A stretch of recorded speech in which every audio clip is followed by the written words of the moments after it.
Welcome everybody. I'm sorry I cut off part of our lesson, but I'm starting again because the people aren't able to make it today, need to learn this from YouTube. So we just said we're covering the teachings of Jesus Christ today, the teachings of Jesus, and by extension those of the church, because we've said in the past that the church just extends the work of Jesus Christ on earth, right?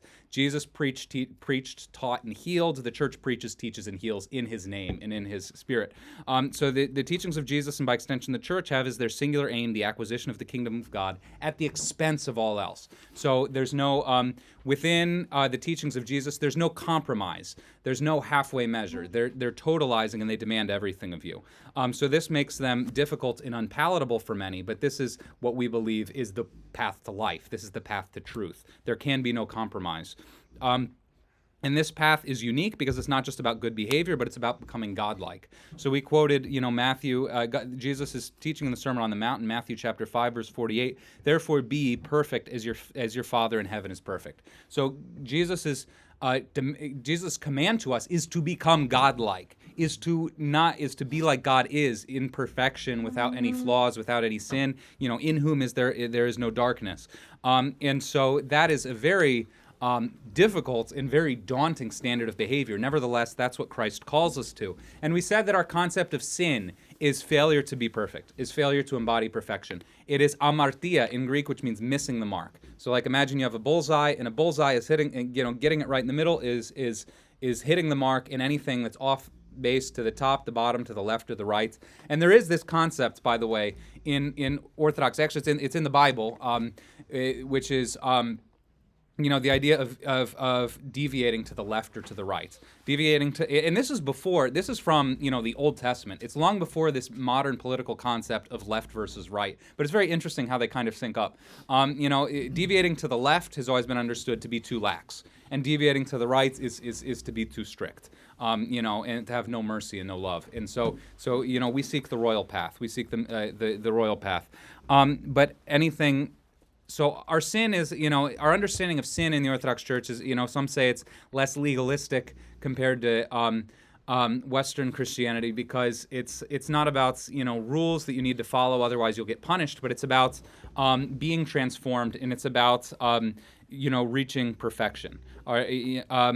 So this is not about doing a certain quantity of good deeds to balance out the bad. This is about living a transformed existence. So that's another thing, because a lot of I think there's the ancient Egyptian conception. I'm sure it's probably a distortion of what the ancient Egyptians believed, but at the end of your life, you'd go before Anubis, the Lord of the Dead, and he'd put your soul on a scale. And if your soul was heavier than a feather, because I guess sins have weight to them, then you wouldn't have a good afterlife. But if it was lighter than a feather, you'd have a good afterlife. And I think a lot of us kind of naturally tend towards that way of thinking. It's like if I do a certain amount of bad deeds, well, at least I can cancel them out with some good deeds. And that's not how it works. That's not actually how it works. The example I give is the doctor, the heart surgeon who commits adultery. It's like, okay, so he does this one terrible sin in one part of his life, but then he's saving all these people's lives too. So it's like, what, if you get a certain amount of lives saved, then you can cheat on your wife or something? It's like, no, that's not how it works. Sin in one area of your life poisons the entirety of you. So that's why that's why virtue has to be something total. It has to be something that encompasses your whole being, and that's why this practice of living a virtuous life according to the commandments of Jesus Christ is about living a transformed existence. It's not about balancing the amount of bad we do with the amount of good, but actually becoming perfect, like we were saying. And so we have a quote for that. It's Gospel of Matthew chapter 19, verse 17. So he said to him, "Why do you call me good? No one is good but one, that is God. But if he wants to enter into life, keep the commandments." So that's always been a little bit of a confusing passage, because people seem to think that Jesus is denying his divinity. No, he's not denying his divinity, but he's calling the person to an understanding. If you think I'm good, what does that say about me? If you call me good, who am I? And then who are you called to be? If you want to enter into life, keep the commandments. So it's about, this comes up in the Gospel of John. Jesus says, I have come that they have life and have it abundantly. There's a sense that the closer in being we are to God, the more full, the more joyous, the more harmonious our life is. And that's certainly, what the lives of the saints bear out. The more if we are made in the image of God, then there's a way we're supposed to live and a way we're not supposed to live. You can think of that is sort of the normative. If a human being eats healthy food, he's living in harmony with how he's supposed to eat. He's eating meat and vegetables and it's natural, organic. And if a human being eats soil, he's not going to thrive. You know what I mean? There's a way we're meant to go, and there's a way we're not supposed to meant to go, and it's based on how we're designed. Likewise, not just with our diet, but with our overall life, there's a way we're meant to live and a way we're not meant to live. And we'll thrive if we live the way we're meant to live, and we won't thrive if we live the way we're not meant to live. So if we live in harmony with the commandments of Jesus Christ, we'll thrive more, or the best of our ability in this fallen world. We'll still have problems, right? We'll still have issues, but we'll thrive a lot less if we're doing the spiritual equivalent of eating soil. And people can say, oh, well, plants get nutrients from soil. Okay, yeah, but you're not a plant. You're not designed to extract nutrients in that way. Likewise, we can't justify our behavior saying everything is just as good, any behavior is just good, because it's not. Okay, so Jesus Christ's commandments are about transforming us. So let's listen to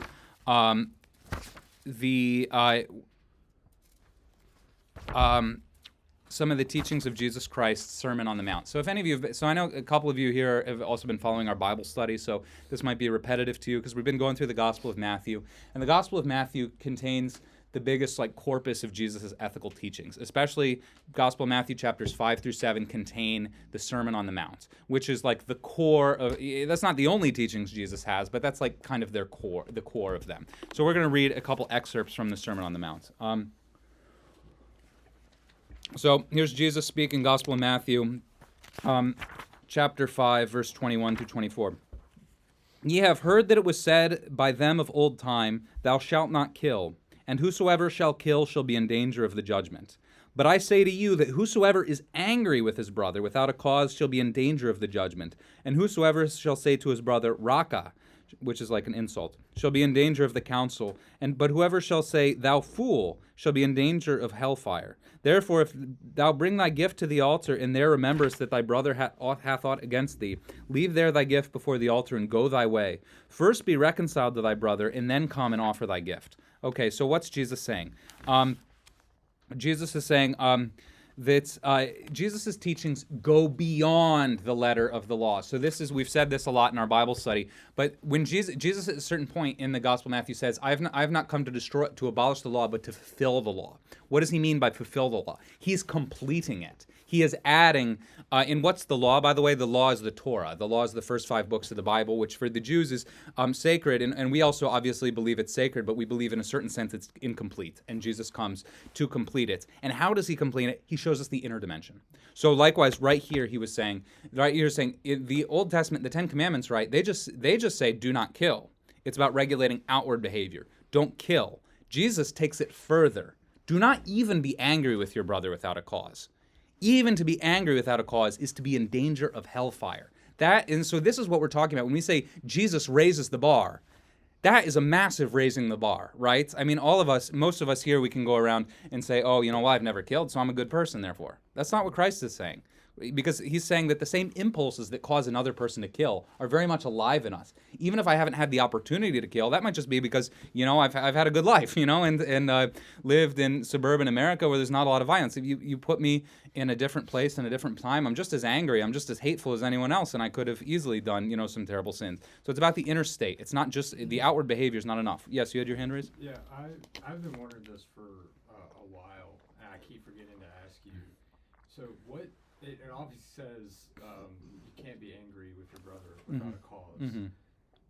What determines righteous anger versus sinful anger? Right. What is that line? What does righteous anger even look like?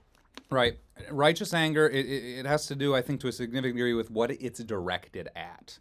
There's kind of this. It's a bit of a cliche line, but I think it's true. It's hate the sin, not the sinner.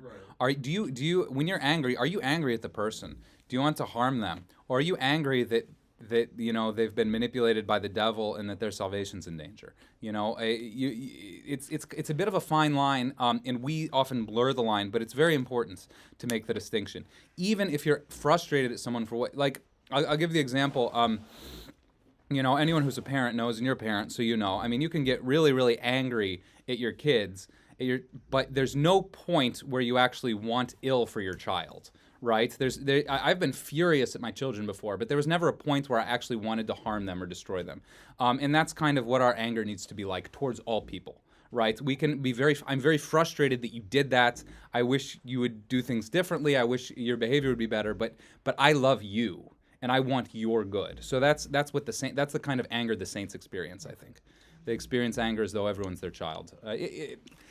I'm probably not expressing it perfectly, and there's probably some nuance there, but overall, I think that's how we should look at things. Because to love someone and to forgive someone is to desire that they be saved. Is to desire the ultimate good for every person living. That's what love is. And that doesn't mean you're always nice to them, because sometimes, you have to wake them up, or sometimes you have to stop them from doing bad things. But it does mean your ultimate goal for them is their salvation and their benefit. Okay. So that's all right. So anyway, Jesus' commandments are more difficult than Jesus makes the Torah more difficult, not less. So I think sometimes we might, think sometimes for whatever reason people get this really hippie idea of Jesus. Oh, he's all about peace and love. That means he came to make everything easy. And it's like, in a sense, no, he came to make things harder. So this is what I said. Jesus demands all of us. Jesus demands the totality of our existence. Regulating our outward behavior is not enough. Even our inner disposition has to be changed. And this is why we're saying it's about transformation. That's why I'm saying, the coherence of all the commandments of orthodoxy. It's about affecting our inner transformation. You can stop someone from killing, but they can still be hateful. They can still be nasty. They can still have all of the awful passions alive in them. They need to be transformed inside if they're going to be saved. Likewise, Jesus says the same thing. You have heard in just a few verses later. You have heard that it was said by them of old time, "Thou shalt not commit adultery." But I say unto you that whosoever looks on a woman to lust after her hath committed adultery with her already in his heart. So it's not just enough to commit physical adultery, because a lot of people, don't commit physical adultery, but it might just because they're unable. The desire is still all there, but maybe they're ugly. I don't know. Sorry, those are a bit of a rude joke, but it's about the state of your heart, right? It's about the state of your heart. It's not just about not doing bad things. And this is the one, honestly, both of these, the modern world is warring against actively. Like, if you don't believe that the devil is real, like, see how much is the world around us, like, trying to make you angry. Like, there are people, there are executives in a boardroom at, Facebook or Instagram or whatever that are trying to tweak their algorithm to make you more angry so that you can lock in harder. Or, to say nothing of lust, right? Forget it. I mean, so we're at war. We're in a state of war with the devil and with the passions. Anyway, so on the one hand, Jesus's ethical teachings, like I said, they go beyond the letter of the law. Their purpose is to affect our inner transformation. They're to make us perfect inside and out. And number two is it's a path of self-denial.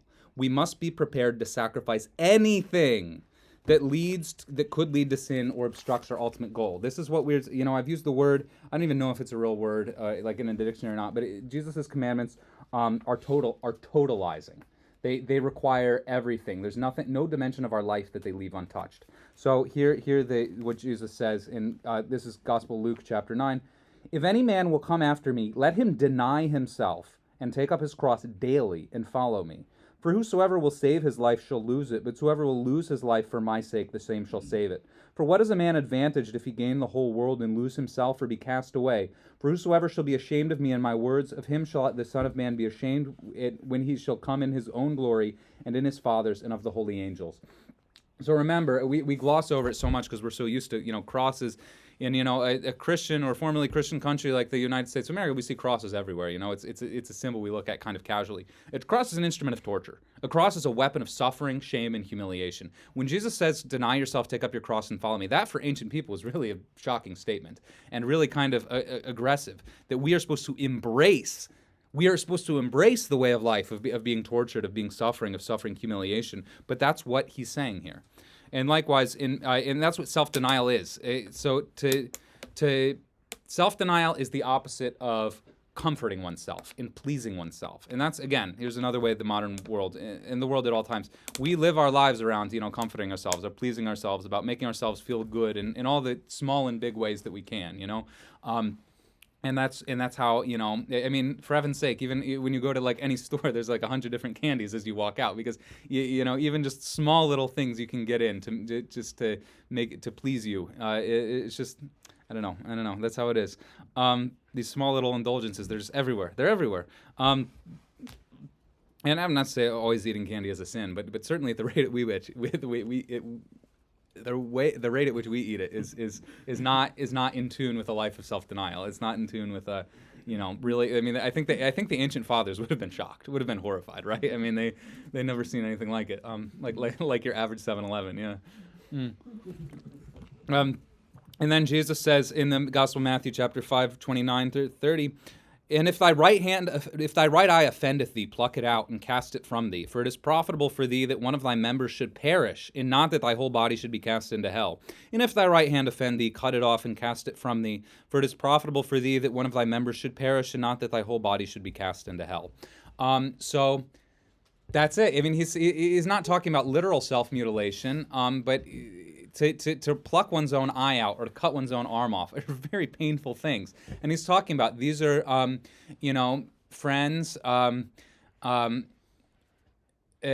relationships. It could be your job. I had a very interesting, my good friend who's a priest had a very interesting situation where a woman, a Greek Orthodox woman, came to him, and her family was like, look, we're experiencing something we believe is demonic, and they had all these issues they talked about, and he's like, okay, yeah, I can help you with that. We have prayers, we have a protocol for how to deal with that. And he's like, okay, what do you do for a living? She's like, oh, I'm a tarot card reader. It's like, well, you have to quit, or she was a tarot card reader or a psychic, I forget what it was.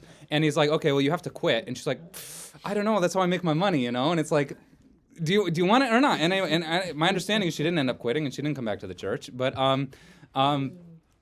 this is how people are, That's how you have to get rid of you have to get rid of everything, even your income and your livelihood. If it's a barrier between you and salvation, right? Even your friends, even your family and your loved ones. Like and that's not mean we cut off our family willy-nilly or something, right? But there are extreme circumstances where we have to. Yes. And there are a lot of examples of stories from the saints where they've actually had some of their obediences reduced because they were so good at being ascetics that it was contributing to their self-pride. That's a really good point. I knew a woman like that who she was, she went to one of these holy monks, right? And she was doing this really extensive prayer role. She was praying for 2 hours continuously every night. And he said to her, no, you're going to do 15 minutes and then you're done. Because he could see that she was really just in, it's a hard thing to pray for 2 hours, but when you're boosted by your own self-love or whatever in your egotism, then it's easy to do, right? And he saw that that's what was going on. She was praying for these length of times, and it was because it was boosting her ego, and that's what she was doing. So he said, nope, 15 minutes, you're done. So sometimes, yeah, even again, sometimes that's going too hard to the right? It seems like it's good and pious and religious, but actually the state of her heart was not good, and he could see through that, and he could see into that. Yes? Oh, forgive me, I gotta get my daughter to bed. Yeah, God bless you. Have a good day. Hey. You can just slip out. Anyone who you can just come and go. No, it's all good. All right. So it is a path of self-denial, and it's totalizing. It takes everything, and even extreme sacrifices if need be. And again, there obviously there some things they're compromise that we compromise about, but right, like the fasting rules of the church. Well, if you're sick or you're pregnant or something, you don't have to follow the fasting rules 100%. But in other respects, there's no a circumstance under which adultery is accepted in the church. There's no circumstance under which murder is accepted in the church. There is a hard line for some of these, and for which there's absolutely no compromise possible at all. Right? So. And that's what it is. But unfortunately, people can get addicted to virtually any type of sin, any type of bad behavior. It can be a barrier for someone. Anyway, Lord have mercy. Okay. So the goal of and the reason for this, though, the reason it's complete and total is that the goal of the commandments is love. The core goal of the commandments is love. So here's 1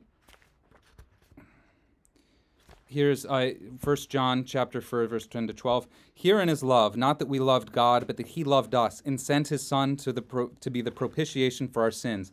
Beloved, if God so loved us, we also ought to love one another. No man hath seen God at any time. If we love one another, God dwelleth in us, and his love is perfected in us. So what is love? What like when we say Jesus' commandments are all about love. Well, what does that even mean? You know, everyone talks about love. You know, there's slogans out there. Love is love. Like, what does it actually mean? Well, the Bible tells us that love, the ultimate example of love by which all other forms of love are measured, is the sacrifice of Jesus on the cross. That is perfect love. That is ultimate love. And everything else can only be love insofar as it reflects that.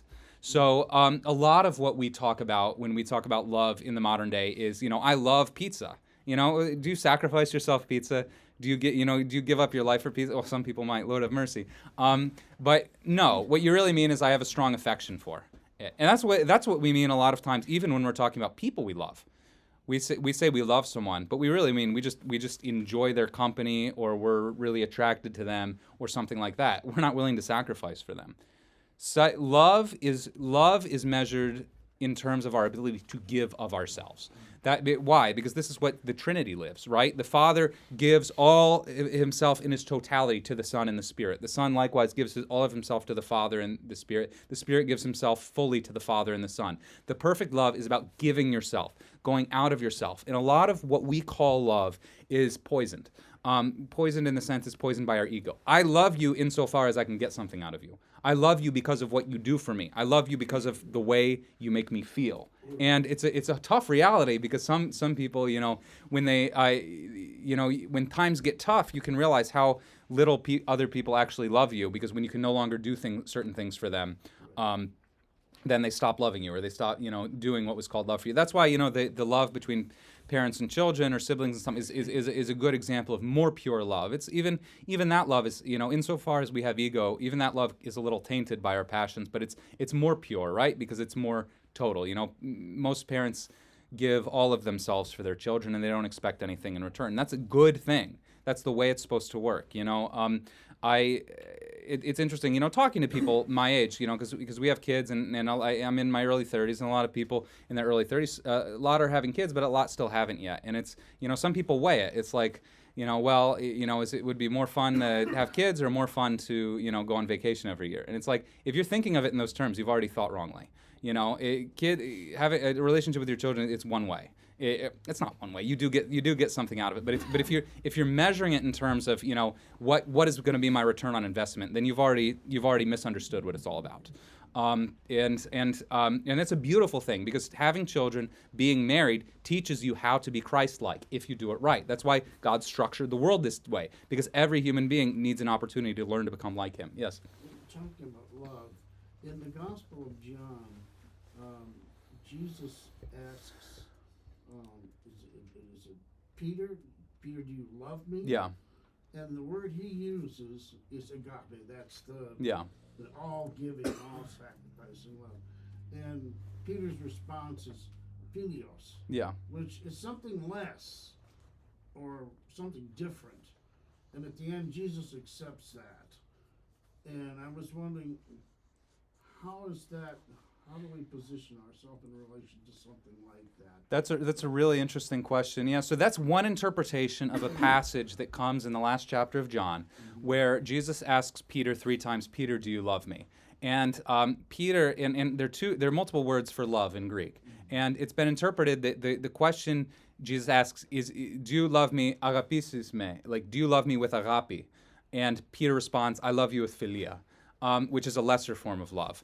And you know, Jesus is asking about the most pure. Do you love me in the most pure form? And Peter's saying, "I love you like a friend." That's one interpretation of this passage. I've heard it disputed before, but anyway, it's an example of the fact that there are different levels of love and different forms of love, and what Jesus demands of us is the highest form of love, agape. Agape, I've heard people transliterate it, which is the total self-giving, selfless love. And that's why, and that's the word that's used in the famous, 1 Corinthians chapter 13, where Paul's like, love is patient, love is kind. And that's why we never read that at weddings in the Orthodox Church, because that's not about romantic love. That's about selfless love. So a lot of like Protestants or whatever, they'll read that because it's about love. It's so sweet. It's like that's not appropriate to what the passage is saying.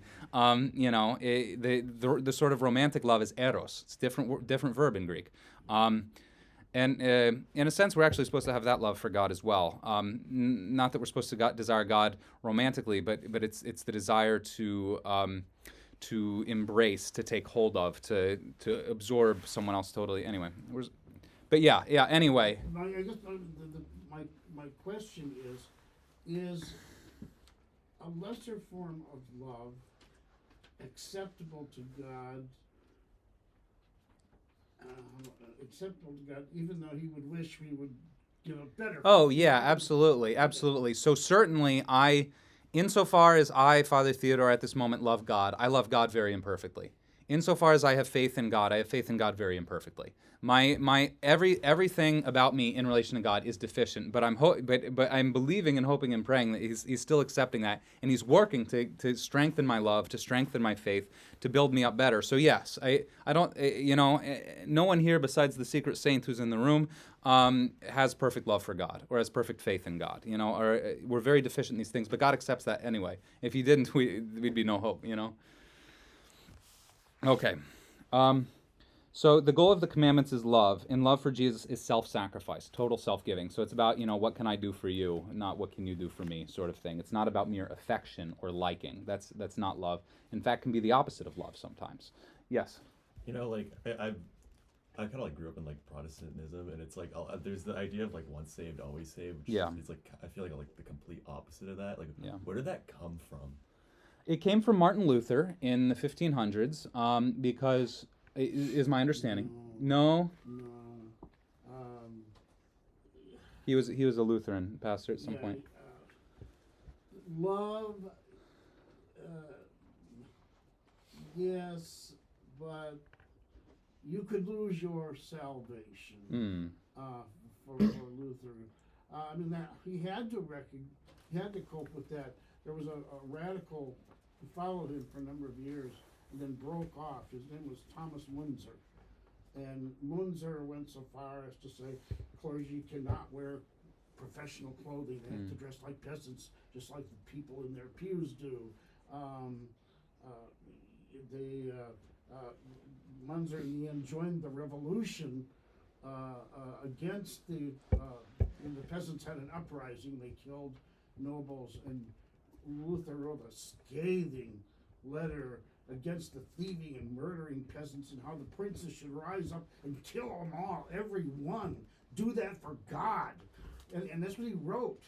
So, no. So even Luther didn't believe it. So you're saying once saved, always saved is even more recent than Luther? Yeah, that's a more radical departure from... That's outside of Lutheran, and Calvinists wouldn't say that either. Wow. So the Protestant, the Southern Baptist Church, they'll always say this idea of Jesus paying your debts, kind of this response to a punitive approach. And they had, it always kind of seemed to me like they had this idea that this concept of justice was almost, Jesus was subservient to that himself. And that's kind of what led to this once saved, always saved kind of idea that your debt's paid, it's done, you're over, so you're good to go. Interesting, in terms of like a transaction. Yeah. So you had a debt and it was paid, so how could you accrue more debt? Interesting. Yeah, so I don't know where it came from, but it's one of the most offensive kind of ideas to me at all. Because, Orthodoxy always, and the great saints of Orthodoxy are all about struggle, continuous struggle. Because that's what the teachings of Jesus seem to say. And so the idea that a lot of modern Protestants have, that you believe once and for all and then you're good, that flies in the face of, everything. It is interesting because it seems like to me, from conversations I've had with my parents and other people, it seems like they don't actually believe that. But it's because I'll in conversations I'll be like, well, you're saying you can't lose your salvation. You're like, no, that's not what we're saying. And I'll be like, so you don't believe that? They're like, no, it's once saved, always saved. Interesting. So it's kind of a slippery thing. Well, maybe they haven't. I mean, that's the thing about debating with lay people is, they always, they never, even in the Orthodox Church, a lot of people wouldn't have a great handle on what they're supposed to believe. But yeah. They would really, I think they would be offended by that word perfection. Like that would be the part where they're like, what are you guys even trying to do there? Yeah. And I understand why you'd be offended by that. Like that's crazy, but it seems to be embodied even in saints in the modern day. Yeah. So. Yeah, but if anyway, I mean, a general principle for spiritual experience in the Orthodox Church is if you have an experience that encourages you to be more comfortable, it's probably not from God. If it's encouraging you to repent, it's probably from God, with nuance, with caveats, right? But it seems to be the theology of the demons. Oh, just don't do anything, just don't work ever, don't do good works, don't worship. Yeah. Anywho. Okay. So. Love that does not sacrifice is not love, but a demonic parody. Love that does not sacrifice is not love. I mean, a very kind of hyperbolic examples. Is someone who, I was reading a book about a woman who was abandoned as a child by her father. He didn't have anything, and she met up with him later, and when she was older, and he told her she was still a child. She was like 12 or something. He's like, "Yeah, I love you, but it's like it's okay. You can just be doing your own thing over there." And even she at that age realized, I don't think that's love. I don't think he loves me because he might feel affection for me, but he's never actually sacrificed anything for me. He's never made any effort to be a part of my life. And so I think we instinctively understand that. Strong affection is not the same as love. Love that has no sacrifice, is not love. Love that doesn't do anything is not love. So the love we're going through is total love, and total love involves total self-denial. And in denying ourselves, we become full, right? So I don't want to make it sound like Christianity is this really, bleak and severe thing where we're all just kind of grim and we don't allow ourselves any pleasures. But the life of a community where everyone gives 100% to themselves, yes, you are giving 100% of yourself away, but you're also receiving 100% of everybody else, right? So it's actually a beautiful and a harmonious existence. And especially, within a marriage and within a family or something, but it does require that very difficult step of giving yourself up. And it's most of us will not reach perfection in this life, but we'll make progress, God willing. Okay, any questions so far before we go into the packet? The opposite of love, interesting enough, the story of Don Juan, as far as I understand it, that's a parody on what love is and isn't. I don't know Don Juan. Don Juan is not in love, but everybody says, "Oh, he's a lover." But it's not about love. It's about conquest. It's about getting her. I got her. And it's about taking from someone, not giving of yourself. Yeah, that's interesting. Well, that's I don't know if you could argue. It's just a literary critique. But the story of Don Juan is a parody on love. Well, certainly a lot of the way like sexuality is practiced in the modern day, it is a parody of love, right? It's about it's supposed to be the most beautiful, intimate joining of two peoples, but it's actually one or two people using one another for the experience of pleasure, and it's not really about giving yourself at all. It's about what can I get out of you, not can we come together? And so certainly in some ways, we often have the idea that the opposite of love is hatred, but that's not true because hatred can mirror love in a lot of ways. I hate the opposite of love. Maybe it's lust, but lust can be the opposite of love, but also apathy. Apathy is the opposite of love. Anywho, we're getting philosophical now. Excuse me. Okay, so the fathers speak. It is in our power to persevere in that love, for it is not enough to love and experience its passion, but it is necessary as well to persevere in it and to add fuel to the fire so that it may persist, for this is to abide in love. All blessedness consists in this.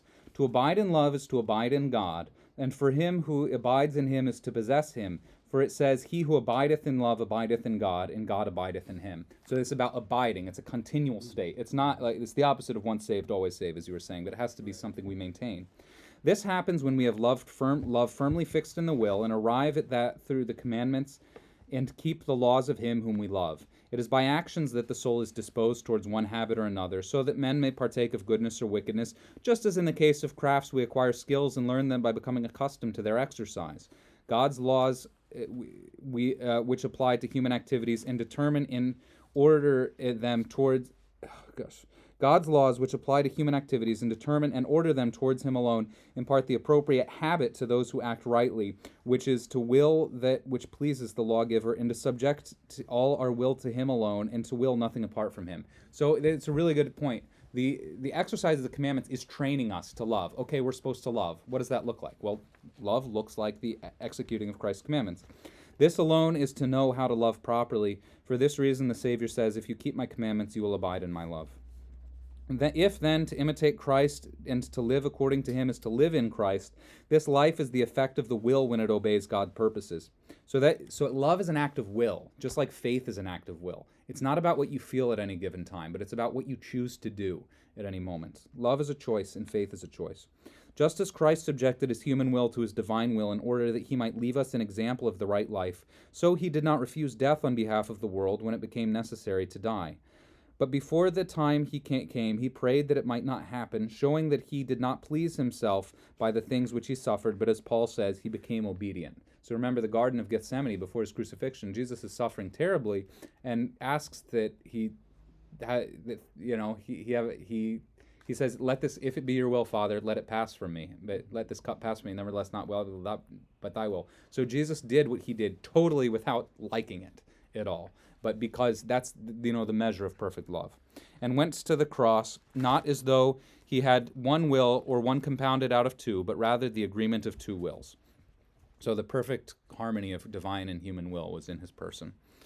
And that's how we need to be, right? So we need to become like him. We need to assimilate God's will to our will fully. So that's St. Nicholas Cabasilas. The fear of hell trains beginners to flee from evil. The desire for the reward of good things gives to the advanced the eagerness for the practice of virtues. But the mystery of love removes the mind from all created things, causing it to be blind to all that is less than God. Only those who have become blind to all that is less than God does the Lord instruct by showing them more divine things. St. Maximus the Confessor. Here's something important. It's always been understood, there are three sort of levels for our relationship from God. In the bottom level, we're only motivated by not wanting to go to hell.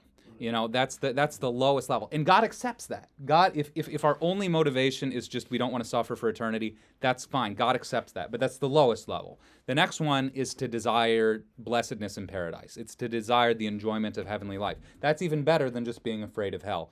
But the highest level of our relationship with God is to do God's will, not for reward and not to avoid punishment, but sheerly because we love him. This book, I love this book, Wounded by Love by St. Porphyrios. He was one of the greatest saints of recent times. I wrote about him recently if you guys read our newsletter. But he says, at the end of his life, Christ is everything. Christ, if you will me to go to hell, then I will accept it gladly, if only it's because I'm doing your will. And of course, he knows he's not, in a sense, I think obviously he knows that that's not going to be the case, right? He's not, but it shows how his totality of his love and obedience to Christ is that he doesn't care. It's not his love is perfect. Why is his love perfect? Because it's not about him at all anymore. It's just about Christ. Yes. Does he refer to the Al-Qadah, where Abraham takes Isaac and takes him up to the mountain and is ready to sacrifice him? No, but it doesn't refer to that. What's? Hold on! Don't do this. I know now. You are totally committed to. Oh, yeah. Isaac is the promise. He's heaven to Abraham. Yeah. And God says sacrifice him. And he's ready to do it.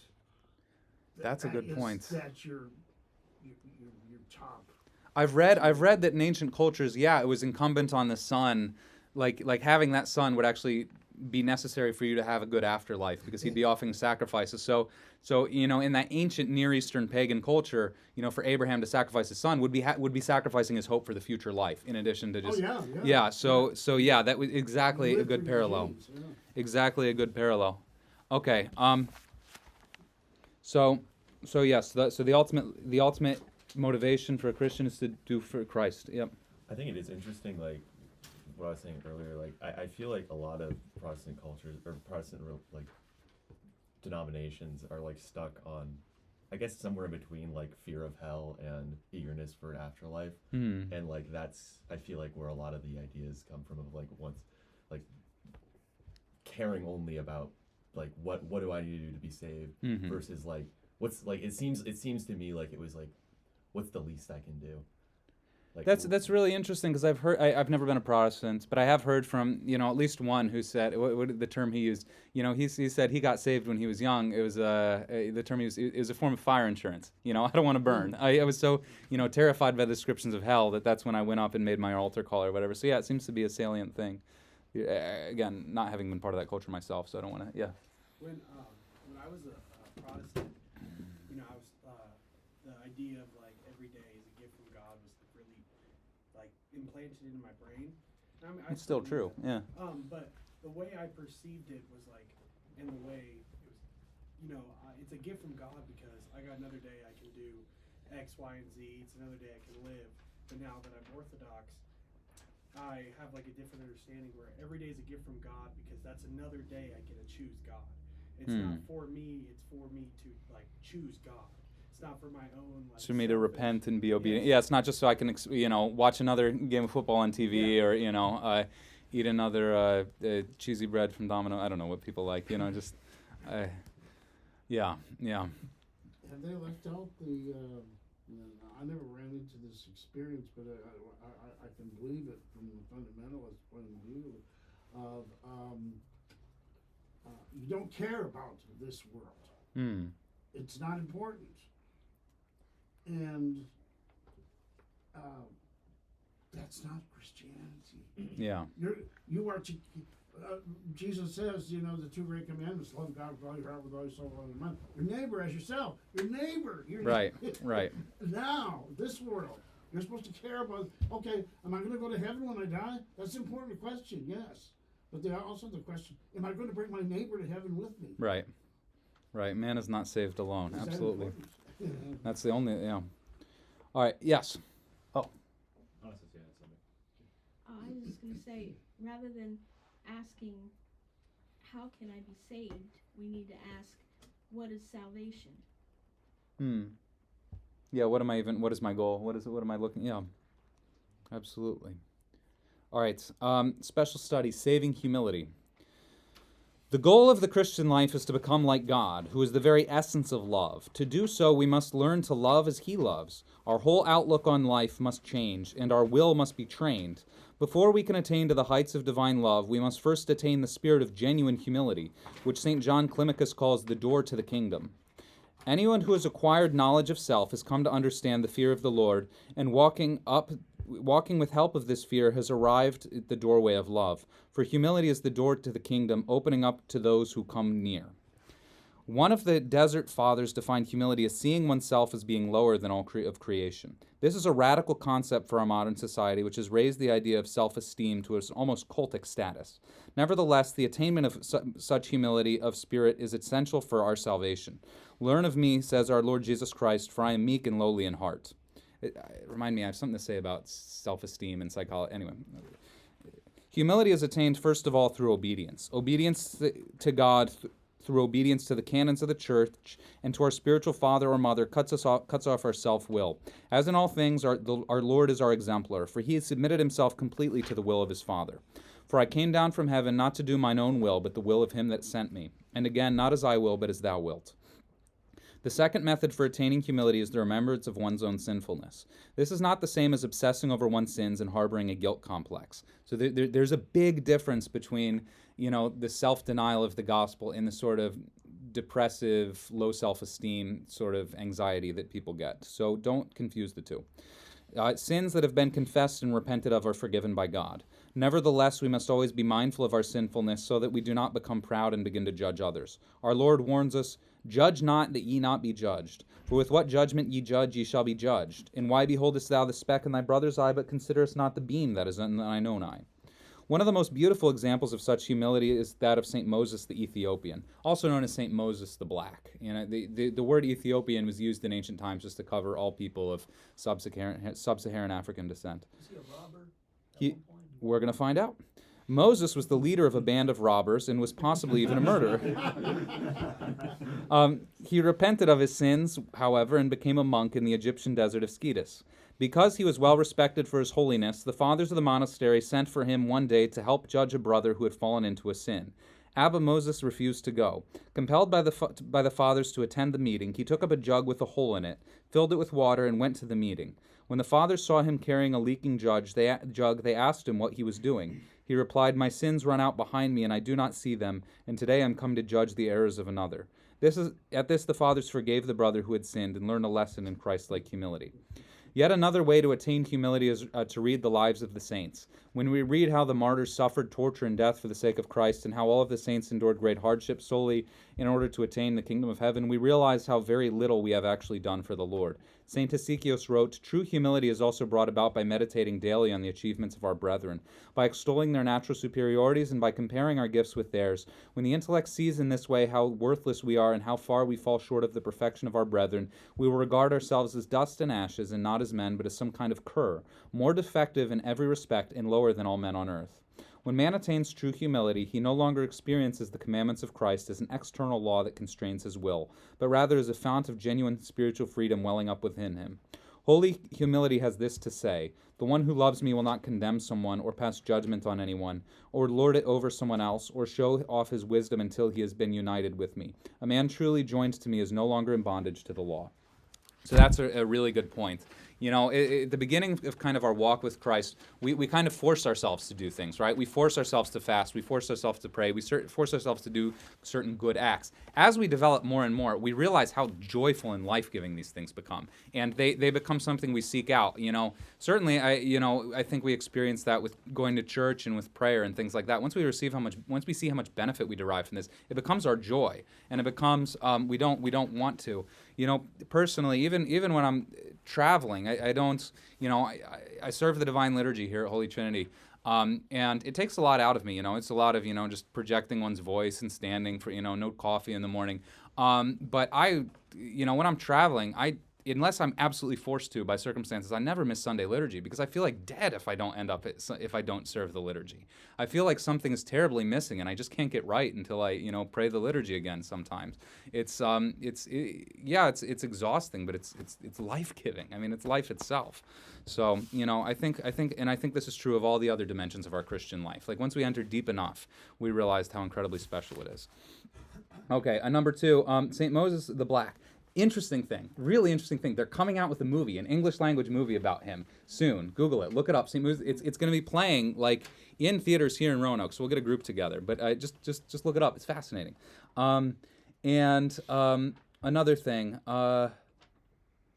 Oh yeah, if you want to read the lives of the saints, you know, you can do it online. There are collections of the lives of the saints called the Great Synaxarion. If you want to, I mean, to get the total collection, it's like $200 or something. It's very much worth it though. You know, and there's a saint. There are a couple saints for every day. And so if you say like, I want to read the lives of the saints, don't know where to start. Well, you can get a couple ones, and I can recommend some good biographies if you don't have just like $200 to casually spend. But but ultimately, work your way up to a Synaxarion. It's really worth it. Okay. Questions for reflection. What is the one thing for which the wise man strives? Humility. That's a good answer. Or God, or any. I would have accepted all these. Sometimes I don't teach perfectly from the book, so that the questions don't line up exactly with. Yes. You said you had something about like psychology and humility. Yes, that's a really good point. So anyway, a huge trend. So I was listening to a podcast by a PhD psychologist a few months ago, and he was talking about, you know, how everyone who's been a kid in the last 30 years or raised kids in the last 30 years knows that everything's all about self-esteem. You know, people think self-esteem is the most important thing, and that's because like sometime it was in the 80s or 90s they discovered that the kids who thrive the most, one of the psychological dimensions that they score highest on is self-esteem. So kids with high self-esteem, you know, do better in school. And so people are like, okay, well, do better in school, do better in life, they thrive more socially. So it's like, okay, well, what we need to do for kids is to boost their self-esteem, and then things will go better. And so that's why everything, you know, is self-affirmation and this and that. And so, well, it turns out, you know, more recent psychological research has shown that actually self-esteem is a byproduct, not a cause. kids get self-esteem because things are going well for them. Things aren't going well for them because of their self-esteem. So what we've had in like pop psychology for the last 30 years has been totally backwards. And so this idea that we just need to be, indefatigably self-esteem promoting is not correct, even based. We naturally feel good about ourselves when things go right in our lives. But to artificially boost your self-esteem, to tell your kid they're the best athlete when they're not, or when they're the smartest or whatever, it's often more counterproductive than. So anyway, what I'm saying is the whole self-esteem culture that kind of exists in America is based on very shaky foundations. Yes. I was in this class with one, and I was having a really rough time getting it. And this other kid was constantly telling me, "You're doing great, you're doing fantastic." And I wasn't. I was screwing up. After a while, I just didn't want to listen to him anymore because I knew that what he was telling me was good. Right. I know. I was in school. I was really unathletic, but we had to take sports. It was an all-boys school, and I had the one coach. He was really nice. He was like, "You the man, Theo. You the man." Yeah. And it was like, but he would always say it to me after like I just failed to do something athletic, and I really appreciate it. I really appreciate it. Like he was a really nice man, but it felt, even at the time when I was like a child, I was like, this feels dishonest. Like you're not making me feel like a good athlete. Like you're actually calling attention to the fact that you're not doing this for everyone else. Anyway, it was really well-meaning, but it was not. Anyway, this is a bit of a tangent, but whatever. Okay. What is the goal of following the commandments of Christ? Achieving perfection, achieving humility, achieving love, all of the above. Does man earn his salvation by following the commandments of Christ? No. By following the commandments of Christ, we create, and this is something I should have emphasized more clearly, we create the conditions for God to come act in us. So God earns our salvation, God achieves our salvation, but we have to create the conditions for him to want to come and act. I'm full of like stupid metaphors, so I'm sorry, but I call it it's like attracting a deer to your yard with a salt lick or something. You create the conditions that are going to attract the animal, but the animal has to come. You can't force it to come.